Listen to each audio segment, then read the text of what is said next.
शहरात व्हर्च्युअल आमदार म्हणून नव्हे तर सर्वसामान्यांमध्ये जाऊन काम करणारा आमदार म्हणून लोकांशी नाळ जुळले असल्याची भावना आमदार संग्राम जगताप यांनी व्यक्त केली।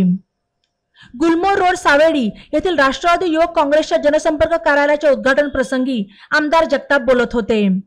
यावेळी राष्ट्रवादी शहर जिल्हाध्यक्ष संपत बारसकर, युवकचे शहर जिल्हाध्यक्ष इंजिनियर केतन क्षीरसागर, राष्ट्रवादीचे कार्याध्यक्ष अभिजित खोसे, उद्योजक अमोल गाडे, माजी नगरसेवक विनीत पाऊल बुद्धे, प्रकाश भागानगरे, महिला शहर जिल्हाध्यक्षा रेश्मा आठरे, युवती सेलच्या अंजली आव्हाड, उद्योजक जनक आहुजा प्रमुख पाहुणे म्हणून उपस्थित होते।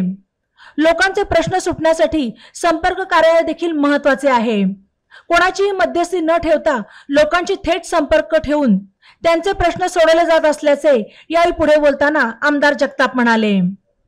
राष्ट्रवादी युवकच्या माध्यमातून सामाजिक जबाबदारीचे भान ठेवून नागरिकांचे प्रश्न सोडवण्याचे काम सुरू असल्याचेही आमदार जगताप यांनी यावेळी बोलताना नमूद केले। राजकीय भाषण न करता याच्यामध्ये त्यांनी मोकळेपणाने एक भावना मांडल्या, भूमिका मांडली। अभिदादा देखील त्यांनी मनोगत व्यक्त केलं। संपतदादा भाषण करणार होते पण अमोल शेट्टीला मी सांगितलं तुम्ही अध्यक्ष भाषण करा, शेवट भाषण करा।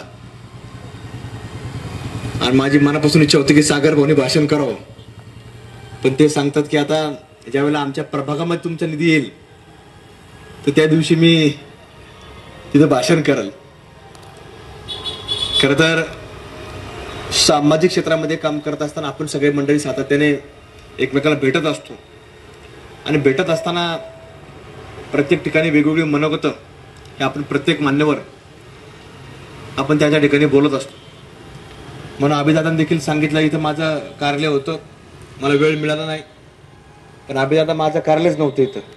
सुमित कुलकर्णी या व्यक्तीने इथं कार्यालय स्थापन केलं आणि माझं नाव टाकलं। मी त्याला पहिल्या दिवशी सांगितलं होतं मी काय ते कार्यालय वगैरे काय कुठं करत नाही, कारण माझंच कुठं कार्यालय मी त्याला सांगितलं होतं, कारण मी कधीच कार्यालयामध्ये फार काही बसत नाही, कुठं वेळ देत नाही। कारण मी दिवसभर शहराच्या वेगवेगळ्या भागामध्ये सातत्याने फिरणारा मनुष्य आहे आणि बसणं हे आपल्याशी काय होत नाही। आताच आपण सक्कर चौक परिसरामध्ये स्टेशन रोडला तिथं मागच्या 4-6 महिन्यापूर्वी कार्यालय केलं। बाकी कार्यालय काय आपलं फार कधी संपर्क कार्यालयावरती आपला संपर्क होत नाही। आपला दिवसभर फिरतीवर जेवढा संपर्क होईल तेवढाच संपर्क होत असतो।